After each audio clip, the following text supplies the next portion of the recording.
좋아요, 구독. 오늘의 주제입니다. 엔비디아 간밤에 실적을 발표했습니다. 어닝 서프라이즈를 기록을 했습니다. 그러면 이제는 또 미국의 대중 제재로 암초에 또 직면을 하는 건지 한번 살펴봐야겠습니다. 중국발 관련된 이슈들이 나와 있는 걸로 알고 있는데 자세한 내용 짚어보겠습니다. 이번 주에 주요 변곡점 중에 하나는 바로 엔비디아의 실적이었습니다. 실적이 공개가 됐고요. 꽤 좋은 실적을 기록한 걸로 알고 있습니다. 또 기술주 랠리를 이끌어왔던 만큼 엔비디아의 실적이 더욱더 중요한 시점일 것 같은데 나왔던 실적은 좀 어떻게 보시나요? 네, 결론은 AI죠. 네, 지금 미국의 기술주들이 동반 상승하는 것도 사실 AI 관련주로 보시는 게 맞고 AI 관련의 순서를 보면 이제 많은 분들이 그냥 AI로 생각하지만 AI가 지금 극초기라 보시면 됩니다. 극초기에는 어떤 현상이 벌어지느냐? 장비 투자, AI를 위한 장비 투자와 인프라 투자에 대부분의 기업들이 거기에 집중을 합니다. 그 인프라 투자의 핵심이 뭐냐? 엔비디아와 HBM 반도체입니다. 네. 이렇게 보셔야 되거든요. 그 다음에 소프트웨어로 넘어갈 것이고 이제 산업 트렌드 그렇게 넘어갈 것인데 현재 엔비디아가 예상치보다 꽤 높은 실적을 냈다. 이 말은 많은 빅테크 기업들이 생각보다 많은 금액을 AI에 투자하고 있다. 이렇게 보셔야 되는 거예요. 3분기에 지금 컨센서스가 161억 달러였는데 지금 181억 달러, 20억 불 이상 초과 수익 매출을 발생했거든요. 주당 순이익도 4불대를 넘어섰습니다. 네. 굉장한 실적이죠. 그런데 주가는 생각보다 난내리 하시는데 그게 과연 중국발이냐 아니 다른 거냐에 좀 두고 봐야 될 것 같아요. 네. 우선 엔비디아 이번에 실적을 자세히 보시면 매출의 90% 이상이 AI 네. 칩 시장으로 들어갔습니다. 그러니까 이 엔비디아 실적은 원래 엔비디아는 그래픽 카드가 주요인데 그래픽 카드 매출이 10% 정도고 90% 이상이 AI 칩 관련에 들어갔다는 이야기는 PC 시장은 생각보다 높지 않다. 여전히 불경기다. 그런데 역시 AI가 주도를 하고 있다. 그래서 향후 엔비디아의 매출이 4분기에도 200억 불 예상하고 있거든요. 네. 그렇다면 내년도에는 AI가 본격적으로 이제 극초기가 아니라 본격적으로 산업에 진입할 가능성이 높다. 그러니까 이 시장은 이렇게 트렌드를 분석하고 엔비디아를 집중할 것이 아니라 AI 관련해서 어떤 기업들이 어떻게 바뀌고 있는가를 집중하는 것이 더 옳은 판단입니다. 네, 일단은 엔비디아 호실적 기록했고 가이던스도 좋게 나왔습니다. 그런데 이제 시장에서는 여기 엔비디아의 실적에 따라서 시장이 미래에 어떤 걸 기대하는지를 좀 주목을 한 것 같습니다. 그런데 여기서 또 중국에 대한 우려감도 나오고 있습니다. 사실 중국 시장을 두고는 다소 우려감이 나오고 있는데 앞으로 엔비디아의 공급 규모를 판가름할 요인은 저희가 어떤 거라고 봐야 할까요? 이미 그 빅테크 3사 그러니까 구글, MS 그리고 페이스북이라든지 좀 X까지 빅테크들이 AI에 공격적으로 투자하겠다는 걸 이미 다 발표를 했어요. 네. 평균 100억 불, 10천억 불 가까이 투자하겠다고 했으니까 그 부분의 상당 부분은 결국 엔비디아로 갈 수밖에 없다. 왜냐하면 AI CPU 시장의 80%를 AI가 장악하고 있어요. 네. 그러니까 이미 공급도 부족한 상황이고 수요가 많기 때문에 AI 실적은 4분기 내년 1분기, 2분기까지 계속 성장할 수밖에 없다. 이렇게 볼 수밖에 없고 시장에서 이제 일부 우려하는 게 바이든 행정부의 지역 수출 규제 때문에 4분기 매출 영향을 받지 않을까라고 우려하고 있고 왜냐하면 미국이 우려하는 것은 중국의 AI 기술이 미국을 추월할 수 있을까 이런 이야기인데 저는 그 부분은 조금 과도한 우려다라는 생각이 듭니다. 왜냐하면 이미 국제 정세가 지난주에 APEC 회의에서 보셨듯이 네. 미국과 중국은 이미 어느 정도 해빙기로 들어가고 있는 상태라서 물론 아주 그 중요한 기술들은 아직까지 보호를 하고 있겠지만 네. AI 같은 경우는 이미 어느 정도 중국도 발전해 있는 상태라서 엔비디아를 어느 정도 컨트롤한다고 해서 중국 AI 발전할 것도 아니고 이 부분은 조금 우려라서 역시 엔비디아의 실적은 4분기 내년까지는 계속 성장할 가능성이 높다. 저는 이렇게 보고 있습니다. 중국에 대한 우려감은 조금 좀 기우라고 보시는 저는 그렇게 거네요. 보고 네. 있습니다. 네. 그렇다면 또 오픈 AI 사태로 인해서 AI 시장에 대해서 좀 경쟁이 격화가 되고 있는 모습입니다. 마이크로소프트가 뭐 오픈 AI의 전 CEO인 샘 올트먼을 영입을 하면서 또 이제 다시 또 마이크로소프트에 들어가게 되면서 마이크로소프트가 이제는 AI 시장의 주도권을 잡는 것으로 보입니다. 또 자기 자체 개발한 AI를 공개를 하기도 했는데 이렇게 된다면 마이크로소프트로 이렇게 AI 시장이 기우는 모습 속에서 엔비디아는 어떤 영향을 받게 될까요? 이번에 그 마미아 100이라고 해서 그 일반 컴퓨팅 자금용 반도체 코발트 100을 개발을 했거든요. 여기에 사실 샘 올튼이 같이 참여를 했어요. 그래서 방금 말씀하셨듯이 샘 올튼이 MS 갔다가 좀 다시 돌아오는 분위기거든요. 네, 그러니까요. 주주들이 반발을 네. 하기 때문에. 그래서 물론 이 마미아 100이라는 게 엔비디아의 GPU하고 비슷한 형태의 생성형 AI를 기본으로 만드는 반도체긴 한데 저는 이 마미아 100의 내부적으로 사용할 수 있을지 몰라도 아직까지 시장 내에서 경쟁하기에는 아직까지 시기상조다. MS도 발표를 했어요. 마미아 100을 외부에 판매할 계획은 아직 없다. 그러니까 이 정도 이야기는 내년까지는 판매가 어렵지 않겠냐라고 보고 있고 그러면 내년까지는 엔비디아가 전체 시장을 장악할 게 분명하고 80% 정도를.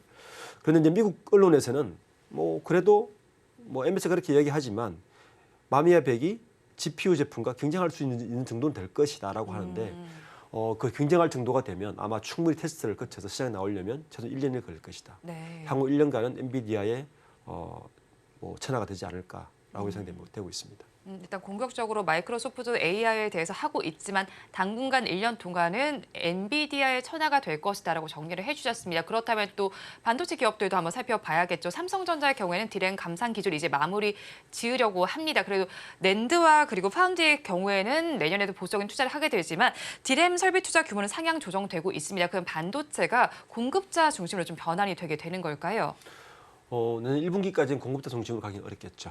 네, 지금 물론 뭐 저점을 찍었다, 뭐 디램 반도체, 낸더는 아직까지 뭐 가격이 저렇지만 메모리 쪽은 저점을 찍고 조금 선물 가격이 올라가고는 있지만 아직까지 공급자 위주의 시장으로 가기에는 역부족이라는 건 분명한 것 같고요. 내년도는 아마 삼성전자나 하이닉스가 메모리 반도체 감산을 지속할 겁니다. 지금의 아직 가격이 네. 올라오지 않았기 때문에 이 지속하는 이유는 수익성 확보가 우선이에요. 그러니까 지금은 신규 장비 도입보다는 고부가치 제품 위주로 전환을 집중하는 데 집중을 하면서 포트폴리오를 바꾸면서 투자하는 속도 조절을 하고 있는 것 같습니다. 이게 좀 정설인 것 같고 그래서 어떤 장비의 정설보다는 고부가치 제품으로의 전환에 집중하는 모습을 여전히 보이고 있고 최근에 삼성전자의 분기 보고서를 계속 들어가 보면 캐시플로우 상에서 현금성 자산이 계속 떨어지고 있는 걸 확인할 수 있어요. 100조 원대로 떨어졌습니다. 최고 높을 때가 작년 3분기에 116조의 현금을 가지고 있었거든요. 그런데 작년 4분기에 104조였더니 1분기에는 98조로 100조로 떨어졌습니다. 이 말은 투자 이력이 낮아지고 있다는 이야기입니다. 투자 이력이 낮아지면 투자를 할 때 네.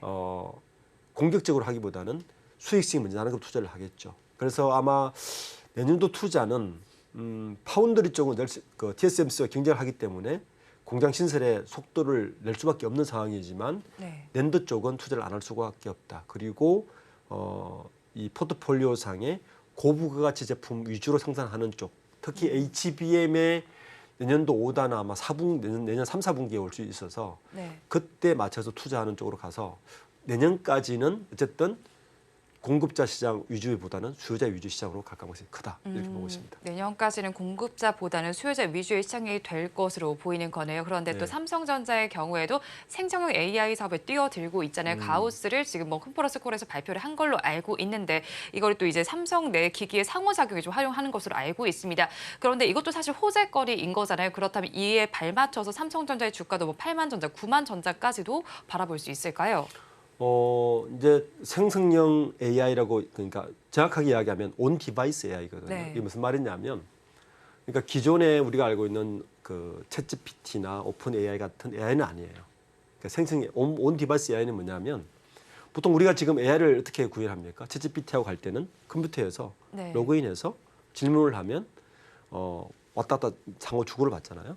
이건 어떤 방식이냐면 네트워크를 통해서 그 자료가 전송되고 그 질문이 갔을 때 그쪽 클라우드 컴퓨터가 그 질문의 답을 돌려서 우리가 답을 받는 이런 형식의 AI, 그 생성 AI라면 온 디바이스 AI는 분명히 새로운 시장을 맞는 것 같아요. 왜냐하면 온 디바이스 AI는 내가 질문을 던지는 것을 네트워크로 전송하지 않고 네. 이 기계가 나의 사용 패턴을 읽어내서 그 자체를 저장해서 네. 그거를 AI처럼 구현해 주는 디바이스거든요. 네.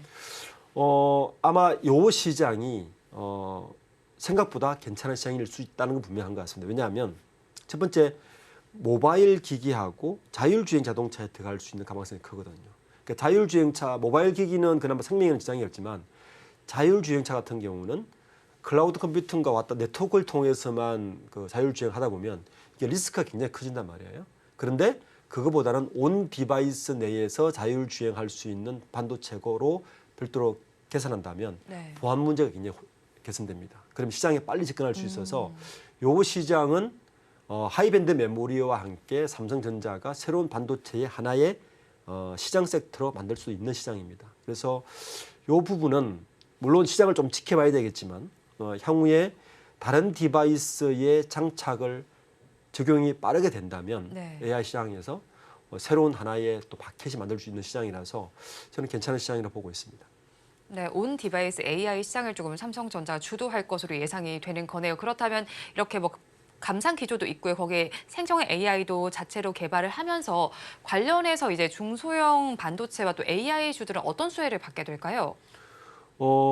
우선 제가 첫 질문을 말씀드렸듯이 지금 AI는 극초기 시장입니다. 네. 극초기 시장은 아직 AI라는 시장 자체가 완전히 성숙하지 않은 시장이고 지금은 AI를 다 경험해보고 AI를 셋업하기 위한 시장이기 때문에 이런 시장에서는 인프라 투자가 우선입니다. 그러니까 대부분 이제 엔비디아의 GPU가 필요하고 그리고 우리가 SK 하이닉스나 삼성전자의 하이밴드 메모리가 필요한 요 시장만 되게 뜨거운 거죠. 왜냐하면 AI로 가는 거는 분명한데 그 가기 위한 선행 투자가 필요한데 지금은 그 선행 투자, 기술 투자를 하는 시기이기 때문에 요 엔비디아의 GPU 칩과 하이밴드 메모리 같은 클라우드 시장과 이 시장만 좀 뜨겁게 있을 겁니다.